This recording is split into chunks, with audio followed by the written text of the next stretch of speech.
Olá, eu começo este programa com dados que revelam como está a saúde mental de trabalhadores nesses 2 anos de pandemia.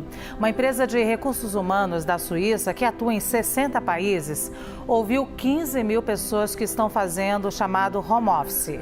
38% dos empregados relataram ter sofrido da síndrome de burnout ao longo de 2021. Trata-se do esgotamento emocional, mental e físico causado pelo estresse excessivo no trabalho. Lideranças jovens estão entre os mais afetados. Lembrando que desde janeiro, a síndrome de burnout passou a ser reconhecida como um problema relacionado ao trabalho pela Organização Mundial da Saúde. Diversas pesquisas também revelam que o esgotamento profissional está associado a um maior risco de derrame cerebral e doenças no coração.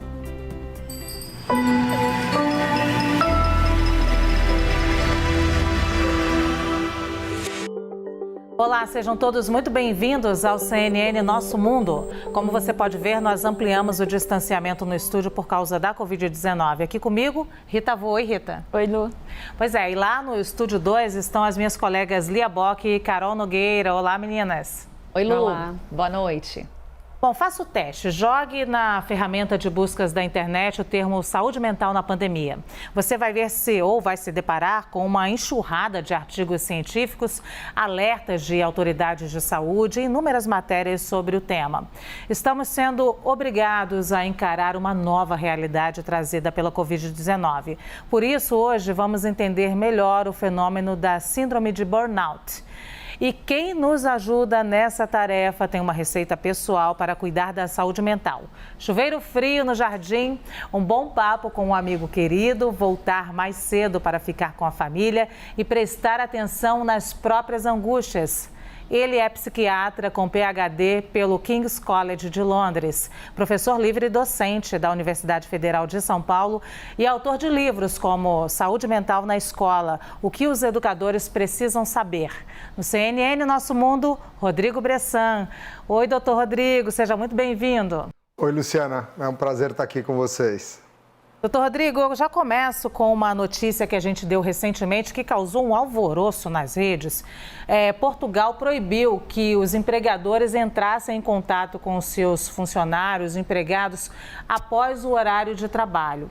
Isso diz muito desse tempo que a gente viveu agora, do home office, de tudo muito junto e misturado. Mesmo quem não fez home office, como nós, que temos profissões essencial, que trabalhamos muito, também sofremos muito, né? Porque afinal as nossas crianças estavam em casa, o colégio era dentro de casa. A gente, tudo esses sintomas da pandemia que a gente está encarando agora por esse aumento do burnout? Sim, Luciana, a gente não pode esquecer o estresse que foi a mudança de hábitos. Nós somos feitos de hábitos. Toda vez que a gente muda alguma coisa programada, aumenta a ansiedade, aumenta o estresse. A pandemia foi um pouco mais que isso, né? Porque tirou todo mundo da forma como funcionava antes.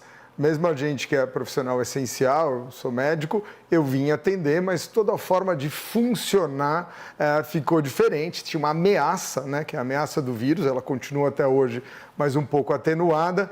E isso fez com que a gente tivesse que reorganizar toda a nossa forma de funcionar. Demorou um tempo, né, para a gente entender e se acostumar com a ideia do home office. A gente viveu, sei lá, quantos anos funcionando no presencial e sempre pouco tempo no home office, dependendo de cada profissão. Na hora que você muda isso, você volta ou começa a se acostumar com a história do home office. O que acontece com trabalhos que demandam muito da gente? Eles começam a invadir a nossa vida. As pessoas perderam os limites. Agora, doutor, o que é exatamente o burnout? Ele é um estresse excessivo? Ele se aproxima da depressão? Como é que a gente diferencia isso? Então, o burnout está muito em voga, né? Porque ele mudou a forma como ele é descrito na classificação internacional das doenças. A gente tinha uma versão 10, que era a última, e agora chegou a versão 11. O burnout nunca esteve na classificação internacional das doenças entre as doenças. Na verdade, ele é uma síndrome que está associado a estresse no trabalho. A novidade nessa classificação 11 é que a descrição é um pouco melhor. Mas ele realmente não é uma novidade.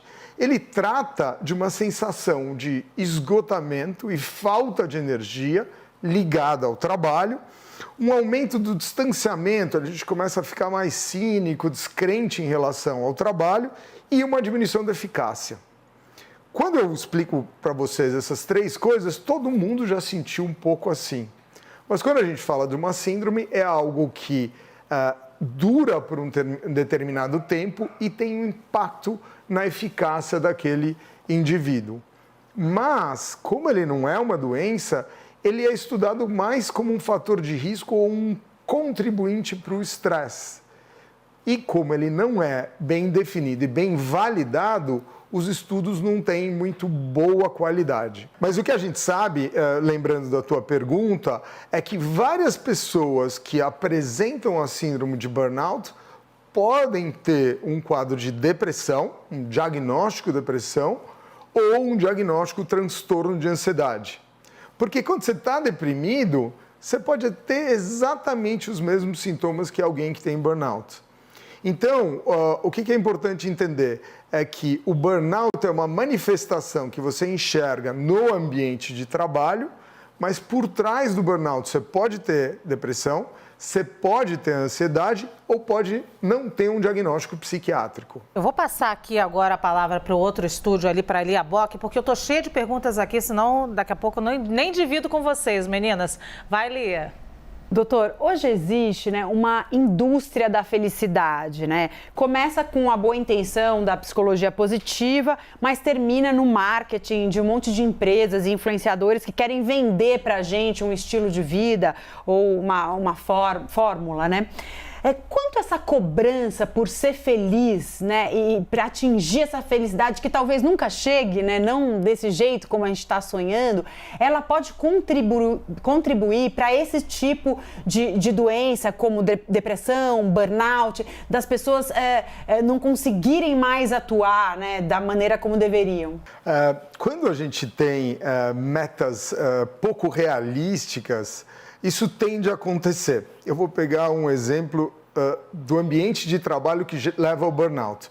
Uma das características de um ambiente que pode propiciar o burnout é aquele que nunca reconhece o que o funcionário fez. Na medida que ele atinge a meta, sempre tem, mas você deixou de fazer aquilo e tem que ir para frente. Então, a pessoa não tem uma sensação de accomplishment, de realização da tarefa que ele estava fazendo. Quando você fala, vamos dizer assim, do ethos atual, colocando a felicidade como item de topo e que a gente tem que estar toda hora feliz, é parecido. Então, você sempre tem que estar feliz. E, na verdade, felicidade é um estado de espírito. É um dos estados de espírito que todos nós temos.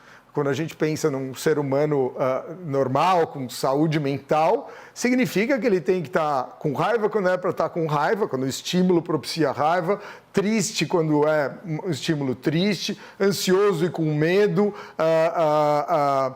se sentir com inveja porque queria ter um negócio que não tem. Essas coisas todas são humanas. É para sentir. A questão é que você precisa digerir esses estados de mente para poder estar bem e aberto para situações, vamos dizer, de felicidade. Eu acho que tem um ponto positivo, como você ressaltou na ideia da psicologia positiva, que é a busca por isso. Isso não é ruim, mas ela tem que ser uma busca realista. Quer dizer, eu busco estruturar minha vida de forma a que eu tenha mais momentos de felicidade. Mas uma busca para ter felicidade o tempo inteiro é a receita para dar tudo errado.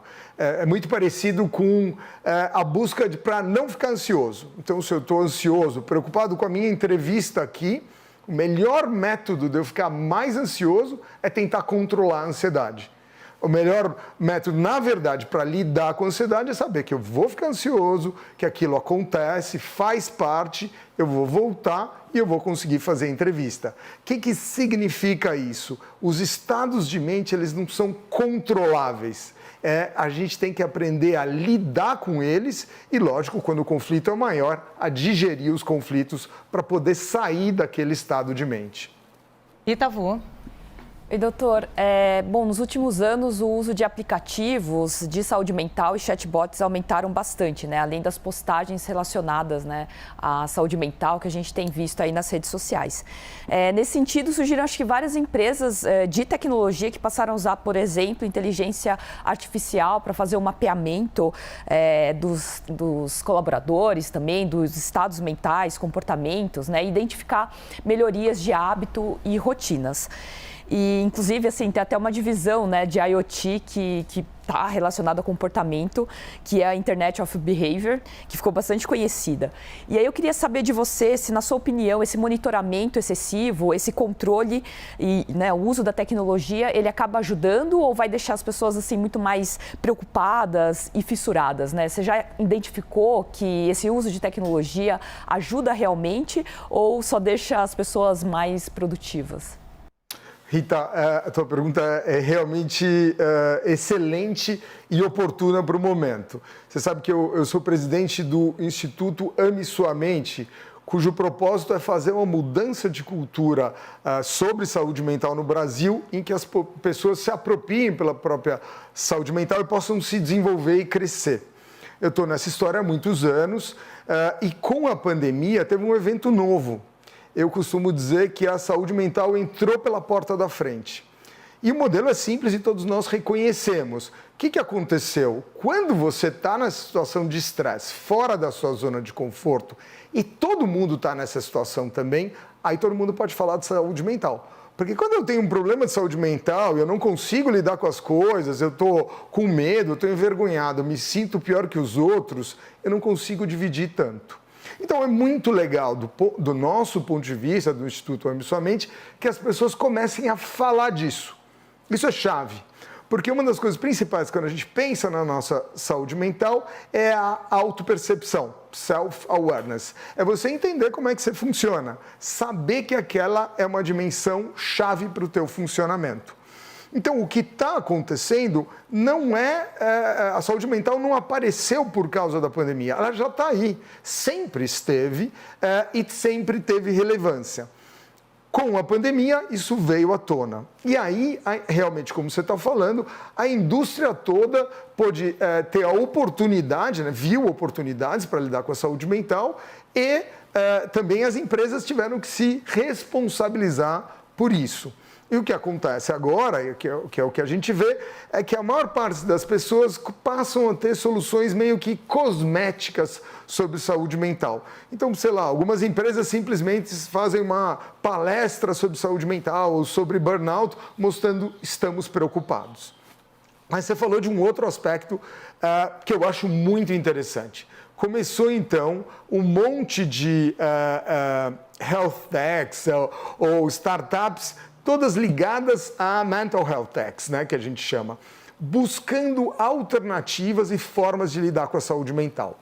Há muito tempo a gente estuda isso, a gente tem uma coorte aqui no Brasil, né, um estudo de segmento de 2.500 crianças, que agora são jovens, né, já faz 12 anos que a gente segue, e a gente tem informações não só de questionários quando conversa com essas pessoas, mas também de como é que é o teu estado mental agora, via celular e tal. Então isso não é uma novidade total, mas deu um boom com a pandemia e teve muita oportunidade para a gente lidar com isso. Olha, o que eu posso te dizer, Rita, é que tem muita coisa legal, muita coisa de qualidade. Mas a grande maioria tem um olhar meio que cosmético e aproveita desse momento, vamos dizer, de quase modismo sobre a saúde mental. Mas várias intervenções de bot, o óbvio, né? Todas as terapias via vídeo funcionam muito bem para a grande maioria das pessoas. E essa internet que mapeia como você funciona também ajuda. Então, por exemplo, um item chave de saúde mental, sono. Outro item chave de saúde mental, atividade física, alimentação, exposição à tela. São todas coisas que têm um impacto muito importante de saúde mental. Só que agora a gente começa a ter dados mais objetivos. Quando alguém senta no meu consultório e eu pergunto como a pessoa dorme, ela faz um relato. Quando eu abro o celular dela e ela me mostra como é que ela está dormindo, fica mais preciso esse relato e a minha intervenção melhora.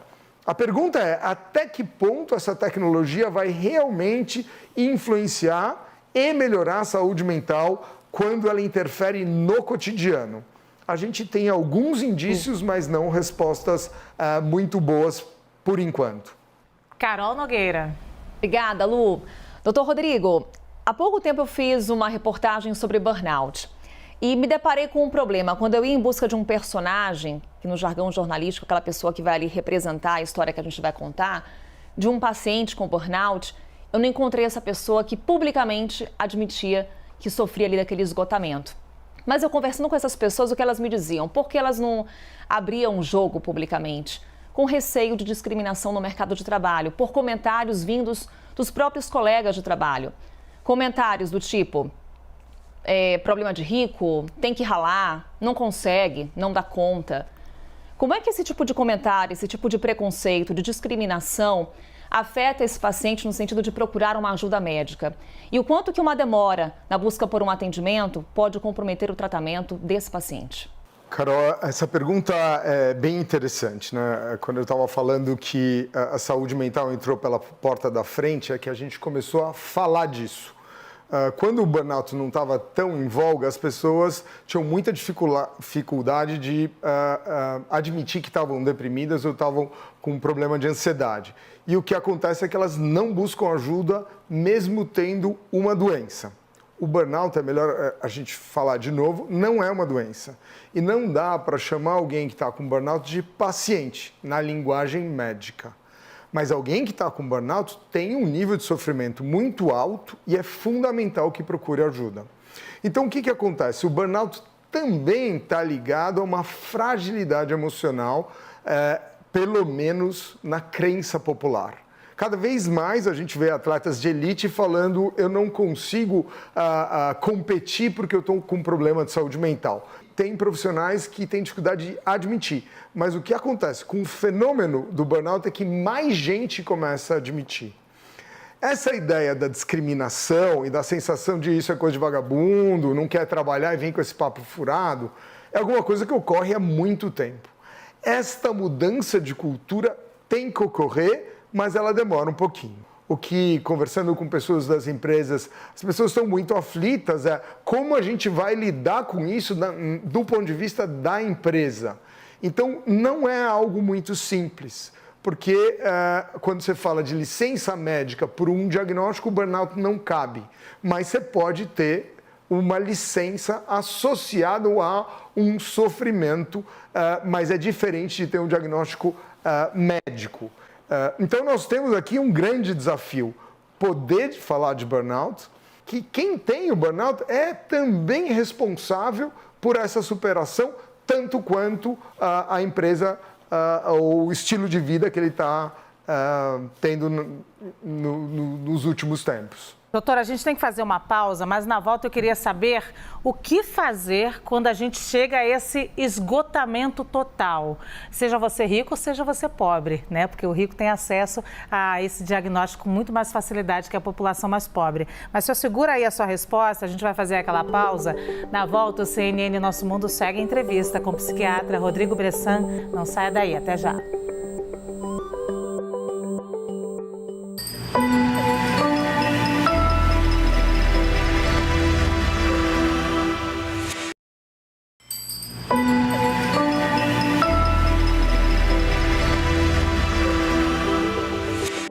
CNN Nosso Mundo está de volta. Hoje o nosso convidado é o psiquiatra Rodrigo Bressan e eu deixei aqui uma dúvida, que eu acho que é uma dúvida de todo mundo, doutor. O que a gente faz quando a gente chega a esse momento de esgotamento total profissional? E aí eu quero que inclua, inclusive, a população mais pobre. A Carol Nogueira já introduziu aí essa temática, porque tem muita gente que vai trabalhar 8 horas, 9, 10 horas de trabalho por dia, enfrenta 2, 3 horas de condução, 4 horas de condução, ou seja, seja, 14, 15 horas trabalhando, chega em casa, um estresse enorme com a própria família, com as crianças, com o home office, ou com alguém que está de home office, ou com o trabalho infantil, com o trabalho da criança da escola. O que fazer? O que essa pessoa faz? O começo da sua fala é fundamental, né? Burnout não é uma doença de rico, é um problema que afeta ricos, pobres em diversas situações. Os problemas de saúde mental, depressão, ansiedade, também não é só uma coisa de quem é rico. Na verdade, eles estão associados a também dificuldades financeiras e estresse no trabalho. Então, é absolutamente relevante falar de burnout para qualquer classe social. O que você precisa fazer com a questão do burnout? Primeiro é identificar, entender o que está acontecendo. E aí precisa discriminar, porque se também chamar tudo de burnout, estou brigando com a minha esposa, estou com burnout. Meu patrão está reclamando do meu trabalho, é burnout. Eu estou indo mal numa determinada tarefa porque ela é muito complicada para mim, é burnout. Se a gente fizer isso, a gente banaliza essa questão e aí realmente o burnout não tem nenhuma utilidade. Mas, quando a gente reconhece que a gente tinha um padrão de funcionamento profissional, em que a gente estava ligado no trabalho, gostava do que fazia e começa a perder isso, começa a ficar num tipo de exaustão, não é que eu estou cansado, é que eu não consigo mais, eu não tenho mais a força que eu tinha, eu começo a ficar meio cínico, se der certo esse negócio, se não der, e aí cai a minha performance, aí sim nós estamos chegando perto da síndrome de burnout. Primeiro, então, a gente presta atenção. A outra coisa são as medidas chaves de saúde mental. A gente, quando pensa em saúde mental, nós estamos falando de algo que implica o órgão principal, que é o cérebro, e a gente tem que tratar o cérebro como a gente trata o coração. A gente precisa fazer atividade física, a gente tem que dormir bem, a gente tem que estabelecer relações saudáveis, e aí vem o primeiro gancho para o burnout. É trabalhar as relações que a gente tem na nossa vida laborativa. Então, o que acontece? Mas esse meu chefe é assim. Ele é muito exigente, ou ele é grosseiro, ou ele é... Sempre o teu chefe é assim. Você não muda o teu chefe, mas você encontra novas formas de abordar aquele conflito. O que eu quero dizer? Uma das formas de lidar com o burnout é abordar os conflitos que você está vivendo e olhar as coisas em diferentes perspectivas. Só a troca de ideia com um par já tem uma eficácia enorme do ponto de vista de intervenção em saúde mental. Quer dizer, melhora muito. Não sou só eu que tenho problema, o meu colega também tem. E ouvir outra perspectiva. Teu chefe está fazendo isso porque ele está sob pressão, mas você tem outras formas de entender aquilo e buscar uma nova forma de lidar com aquilo. O que é chave também é estabelecer... tentar estabelecer o tempo das coisas. Esse é o meu momento de trabalho, esse é o meu momento de tarefas domésticas e esse é o momento de lazer, digamos assim. Tentar respeitar muito ajuda isso. Outra coisa que é absolutamente chave em burnout é ter feedback. Então, se o seu chefe não dá feedback, você pode buscar o feedback. O que você está achando da minha performance? Feedback é absolutamente chave para qualquer um que está trabalhando. É uma das coisas mais importantes para a qualidade de vida de um funcionário, de um colaborador. Então, o que você precisa fazer se você não está recebendo? É cobrar, pedir. E feedbacks sobre o que funciona e também o que não funciona. E com isso, você vai se ajustando, tendo mais parâmetros para lidar com os conflitos. Lia Bock. Doutor, recentemente eu escrevi um texto bem pessoal sobre como a dislexia pautou a minha vida, né? Porque ela fez com que eu precisasse pedir ajuda. E pedir ajuda me ensinou a existir. E hoje eu me surpreendo muito com a dificuldade de algumas pessoas, que para mim é um pouco até novidade, porque não foi assim que eu vivi, em dizer, eu preciso de você, ou eu não estou bem, né? E quanto isso, essa vontade de estar sempre bem e essa dificuldade de procurar os outros também pode atrapalhar e acabar acentuando um quadro como esse, ou de depressão, ou de vários problemas psíquicos. Lia, esse é um ponto absolutamente chave. O que você me conta aqui é algo que é muito interessante do ponto de vista de saúde mental. Você viveu uma situação muito estressante, que é a dislexia, né, que te incapacita para um monte de coisas, pode te levar a baixa autoestima e achar que você é pior que os outros, e você achou uma estratégia que era de sair disso buscando ajuda. É muito fácil, quando a gente tem uma diversidade como a dislexia ou como várias outras, a gente fazer o movimento de se culpar. Eu não sou bom o suficiente, quando eu me culpo, eu não sou bom o suficiente, eu tenho vergonha de pedir ajuda. Então, a sua estratégia é uma estratégia de resiliência, né? De lidar com o estresse e voltar ainda melhor. Por quê? Porque você aprendeu a pedir ajuda uma vez e usa essa estratégia para frente. Para quem não teve adversidades e teve que superar com essa intensidade que a gente está falando, às vezes é mais difícil. Tem várias coisas da psicologia e da personalidade das pessoas, como rigidez, arrogância, dificultam muito você pedir ajuda. Você é melhor que os outros, como é que você vai pedir ajuda para alguém que é pior que você? Quando você tem uma posição que tende a ser um pouco mais humilde e flexível, isso ajuda muito a buscar ajuda. O que eu acho chave, e tem uma chamada de uma campanha americana que é It's not okay not to be okay. Quer dizer, tá tudo bem e não tá bem. E quando tá tudo bem e não estar bem, significa que você pode pedir ajuda. Porque é aceito a situação de não estar bem. É aceito ter burnout, ter um transtorno mental. Mas tem que ser aceito ter conflito em casa, tem que ser aceito ficar angustiado com questões da vida. Poder lidar com essas questões de frente, sem vergonha, é absolutamente fundamental. E o que a gente está fazendo aqui nesse programa é também autorizando as pessoas a entender isso na sua complexidade e permitir que elas possam buscar ajuda. Aliás, doutor, Ali, eu achei que a Ali ia perguntar sobre o burnout parental, porque a Ali é uma mulher que trabalha, tem muitos trabalhos e tem 5 filhos. Administra tudo isso, doutor. Então, fala pra gente, o que é o burnout parental? Vou te contar um segredo. Pergunta pra ela, porque 5 ela é uma heroína. Mas o que é o burnout parental, doutor? Conta pra gente. Então, essa é uma pergunta legal, Luciana, pelo seguinte: burnout parental, por definição, não existe. Por quê? Porque a tal da síndrome burnout, ela é definida dentro do trabalho. Então, ela só vale para esse estresse ligado ao trabalho. Mas o que a gente faz com qualquer conceito desse tipo? A gente adapta. Eu acho importante falar isso porque não é só um preciosismo, é porque cada termo, quando você carrega para fora da situação que ele é definido, ele sofre um monte de distorções. Mas para um pouquinho. Pega aí os conceitos de burnout e vê se eles não cabem para um pai ou uma mãe que cuidam de 5 crianças. Quer dizer, eu ficar exausto, quem não fica com 5 crianças? Eu começar a ficar de saco cheio dos filhos e falar, quer saber? Dane-se, meu. Você vai fazer, não vai fazer, problema é seu. Essa é uma frase típica de pais que eu ouvi dos meus e falo para os meus filhos. E perder a eficiência paterna, quer dizer, em vez de eu acolher meu filho na hora que ele está me enchendo a paciência, eu gritar, cabe para pais também. Só que isso, tecnicamente, não é legal que a gente chame de burnout. É legal que a gente fale, a gente está estressado como os pais e a gente precisa de estratégias para lidar com filhos. E qual é o melhor método para fazer isso?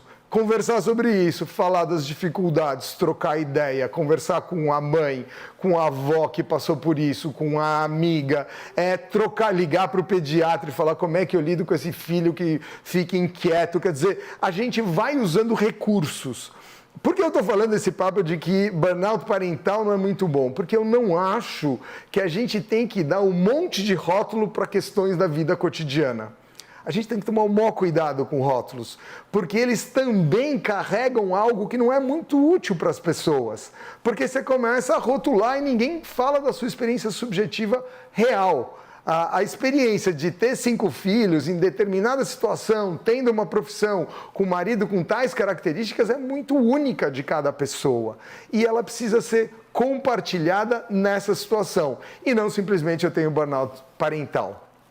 Eita, muito bom, doutor. Vou passar para a Carol Nogueira. Vai, Carol.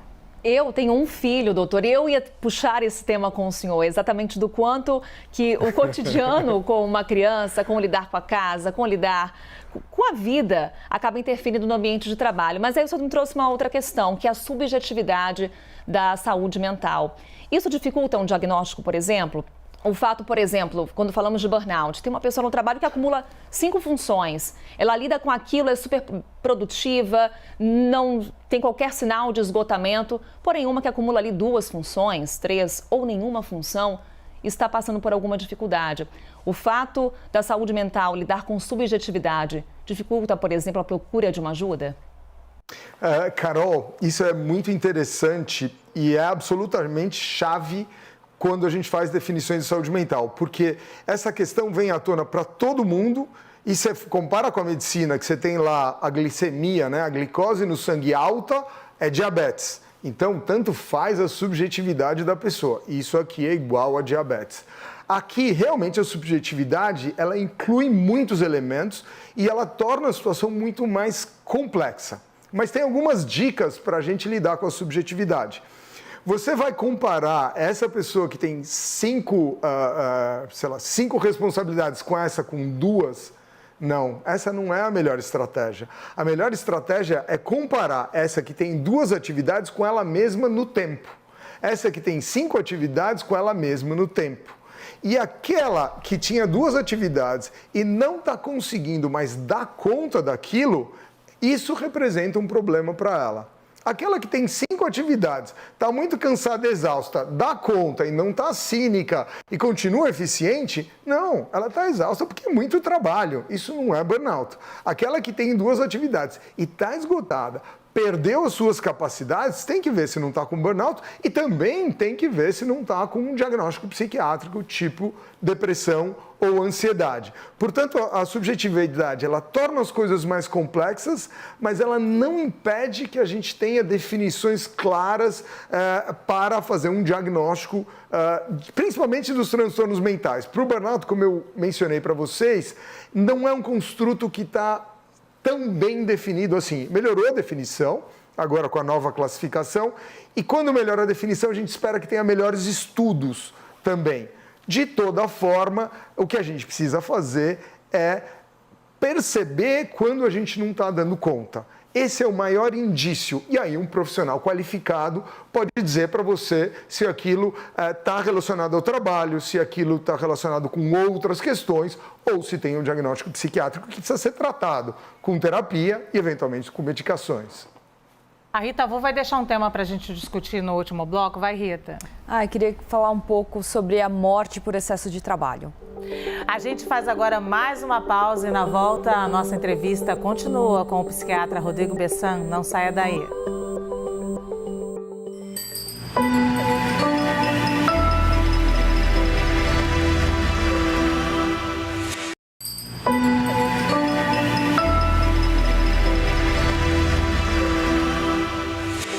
Estamos de volta com o CNN Nosso Mundo. Hoje o nosso convidado é o psiquiatra Rodrigo Bessan. Quem deixou aqui uma provocação foi a Rita Vu. Vai, forte, né, Rita, inclusive? Pois é, doutor, algumas culturas asiáticas, é muito forte essa questão do estudo que está relacionado ao trabalho, isso é muito importante, e aí as pessoas elas acabam trabalhando de forma excessiva. No Japão tem um termo para falar sobre a morte por excesso de trabalho, que é karoshi. A gente tem relatos aí de pessoas que literalmente morreram sem ter nenhuma prévia assim, de problemas de saúde, simplesmente porque trabalharam aí 110 horas, 130 horas diretas, né? Então, queria saber se isso é uma coisa que acontece em outros lugares e além do karoshi, que é essa morte súbita, tem muitas pessoas que acabam também se suicidando, né? Pela exigência do trabalho. Isso lá no Oriente é mais comum e eu queria saber se tem relatos disso aqui no Brasil, por exemplo. Olha, Rita, quando você falou que ia tratar desse assunto, eu realmente fiquei surpreso. E aí, quando você trouxe a ideia de que está ligado à cultura japonesa, é claro que me remete a várias coisas que eu já li, já estudei e as pessoas que a gente convive. Realmente, o significado do trabalho para a cultura japonesa é diferenciado. É diferenciado a ponto de alguém se submeter a tantas horas como você está falando e ter uma morte associada a isso, porque a imagem que eu venho é aquele cavalo que vai carregando a pessoa ao longo do deserto e uma hora ele morre, porque é uma dedicação total que vai além da vida dele. Na cultura ocidental, na grande maioria das pessoas, ela para antes de chegar a esse nível de exaustão. Tem vários fenômenos associados, provavelmente, a essa da morte associada ao trabalho, e um deles é não dormir. Privação de sono é uma das coisas mais graves, ainda mais quando você vai se estendendo por 1, 2, 3, 4 dias. A gente fez um trabalho na Unifesp com privação de sono e é impressionante como as pessoas ficam completamente loucas, deprimidas, irritadas, perseguidas, psicóticas quando priva o sono. Agora, tem um outro ponto que você falou, que é a ideia de, você não usou o termo do harakiri, da pessoa tirar a vida por questões ligadas ao trabalho. Isso só mostra o quanto o trabalho está introjetado na identidade das pessoas. Todos nós, quando vamos nos apresentar, como vai, qual é o seu nome, o que você faz? Eu sou médico, eu sou professor, eu sou não sei o quê. Então, a gente tem muito orgulho, faz parte da nossa personalidade. Mas, na cultura oriental, principalmente na cultura japonesa, a pessoa é mais a profissão em si do que si mesma. E aí, realmente, questões que a gente vê alguém que fez uma fraude, a punição é muito grave. Eu me lembro dessa punição na cultura japonesa, que é, em vez de mandar embora alguém que ficou a vida inteira numa dessas multinacionais automotivas, alguma coisa assim, o jeito mais grave de punir era pôr a pessoa sem nenhuma tarefa olhando para a parede. Porque ela deixa de existir, ela deixa de ser quem ela é e contribuir para o todo. Então, o que eu te diria é que eu não conheço relatos na cultura ocidental, mas isso mostra claramente o quanto a cultura modula os fenômenos de saúde mental que a gente vive. Então, as pessoas dizem, não existia isso ou existia aquilo. Realmente mudam as manifestações pela cultura que nós estamos tendo. E a gente espera que essas mudanças ocorram ainda mais com o advento da internet das coisas, da hiperconexão que a gente vive atualmente. Sempre a gente vai ter novidades. Lia Bock. Já que a gente falou de hiperconexão, queria puxar daí, doutor. Eu li uma expressão recentemente que eu achei curiosa, que é fadiga empática, né? Que seria um esgotamento pelo sofrimento do outro, né? Pelas mazelas do mundo. E eu fiquei pensando o quanto isso não está ligado ao nosso excesso de conexão, ao excesso de informação, porque hoje a gente vive praticamente um pay-per-view das notícias do mundo o tempo inteiro, né? Quanto isso pode fazer mal para a gente e o quanto se desligar mesmo em momentos às vezes importantes do mundo, é bacana para a gente conseguir manter a nossa saúde mental. E essa é uma dimensão absolutamente chave, né? Nós que somos profissionais de saúde mental, a gente é treinado para lidar com essas coisas, né? Porque você recebe muitas pessoas num nível de sofrimento muito alto, desorganização, e que a gente tem que empatizar com a pessoa para entender o que ela está passando. Mas, ao mesmo tempo, é preciso sair dali para conseguir pensar e ajudar aquela pessoa. Isso vale, isso é só extremo na nossa profissão, mas isso vale para todos nós, né? É importante que você tenha empatia com a questão que está acontecendo na Ucrânia, porque é uma coisa absolutamente chave para o destino da humanidade. Por outro lado, eu preciso cuidar do meu filho que tem que comer, eu preciso cuidar do meu trabalho. E também eu preciso me divertir. Não importa o que está acontecendo na Ucrânia, eu preciso me divertir, fazer esporte e dormir. Então, esse mecanismo de empatizar e sair é um negócio que precisa ser treinado. Tem gente que tem muita facilidade, eu realmente empatizo com isso, depois eu saio, mas tem gente que tem uma dificuldade maior, que é de empatizar. Então, quando você não empatiza também, você fica muito distante. E isso atrapalha bastante o seu funcionamento. Basicamente, então, o que eu estou querendo dizer para você é o seguinte, que essa é uma das funções de saúde mental, empatizar e sair dessa posição de empatia e que a gente tem que levar a sério. Quem está com dificuldade tem que buscar formas de fazer isso ou buscar ajuda, porque isso pode estar associado a transtornos mentais mesmo.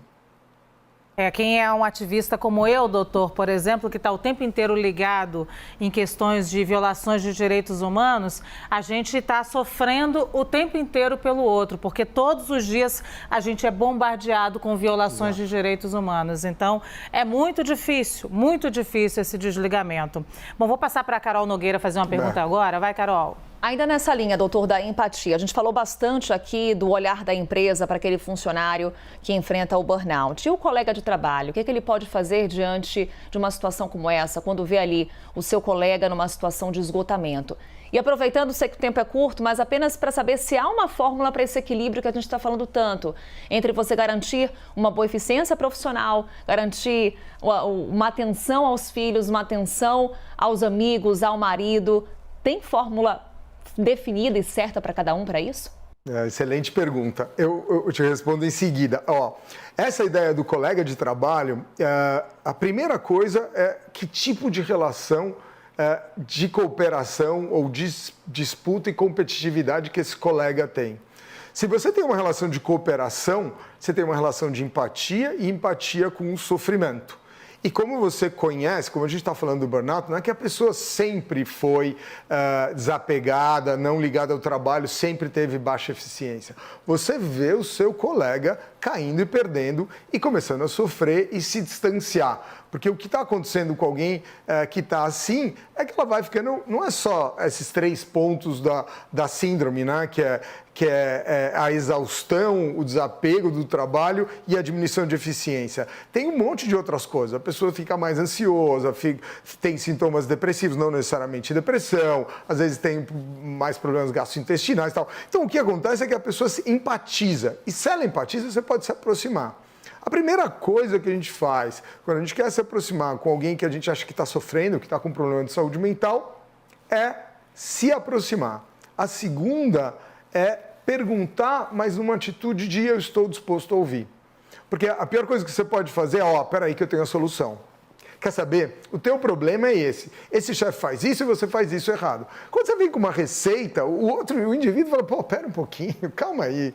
Quem você pensa que você é? Calma, eu estou aqui sofrendo, mas não necessariamente você vai dar essa solução. Então, essa relação empática que dá abertura permite pensar junto e ajudar. E o que você pode fazer também, como colega, é apoiar. Carregar tudo pelo outro não é uma boa atitude. A melhor coisa é ajudar o seu companheiro a buscar ajuda. E aí você vira um dos componentes no caminho de ajuda. Aquele colega que fala, peraí, eu vou dar conta do problema do meu amigo, é péssimo. Porque não faz com que o indivíduo busque ajuda. Aí você trouxe um outro ponto que é absolutamente chave na nossa sociedade atual.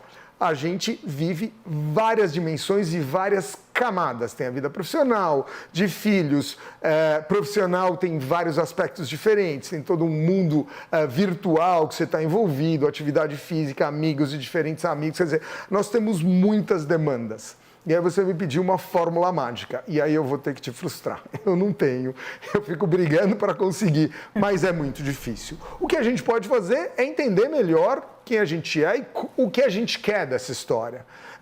Eu quero ter um desenvolvimento profissional, eu quero ter filhos saudáveis, eu quero ter uma relação conjugal legal e tal. E aí o que você tem que fazer? Precisa de um nível de investimento em todos esses aspectos. Quem hipertrofia, quem trabalha só com uma das coisas, certamente vai ter problema nas outras. Então, no fundo, você vai tendo que acomodar.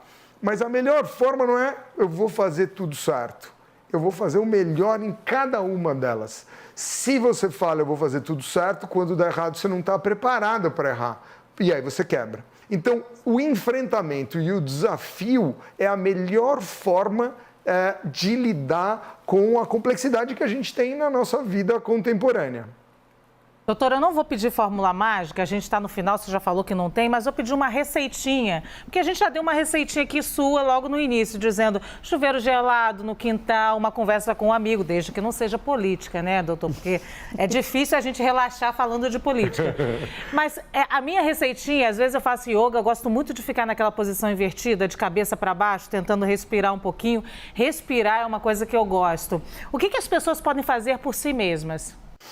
Eu acho que é prestar atenção em si mesmo, olhar para as suas fragilidades, olhar pelas suas potencialidades, entender o quanto a gente depende dos outros, a gente não está sozinho, não é tudo para a gente, cuidar das nossas relações, né?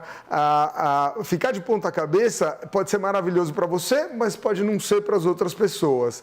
Mas fazer parte, ser pertinente no ambiente de família, de trabalho, é fundamental para todas as pessoas. E para você ser pertinente e ter boas relações, você precisa cuidar disso. Então, uma das atitudes que a gente precisa ter é: eu preciso me cuidar, eu sou responsável pela minha saúde mental, mas principalmente cuidar da minha relação com o ambiente que eu estou. Isso vale para o trabalho, vale para casa, vale para todos os lugares que a gente convive. É isso, então, cuide-se. É uma das receitas aqui do nosso programa de hoje. Dr. Rodrigo Bressan, muito obrigada, então, por essa entrevista aqui no CNN Nosso Mundo. Obrigado, Luciana. É um prazer estar aqui com vocês. E o nosso programa com o psiquiatra Rodrigo Bressan está disponível na íntegra no canal CNN Brasil Soft no YouTube. O CNN Nosso Mundo está terminando. Rita, muito obrigada. E agradecendo também as minhas colegas Lia Bock e Carol Nogueira, que hoje está substituindo a Thaís Herédia lá no Estúdio 2. Obrigada, meninas. Obrigada, Lu. Obrigada a todas. Lembrando que toda sexta-feira você tem um encontro marcado com a gente aqui no CNN Nosso Mundo. Eu espero você. Tchau.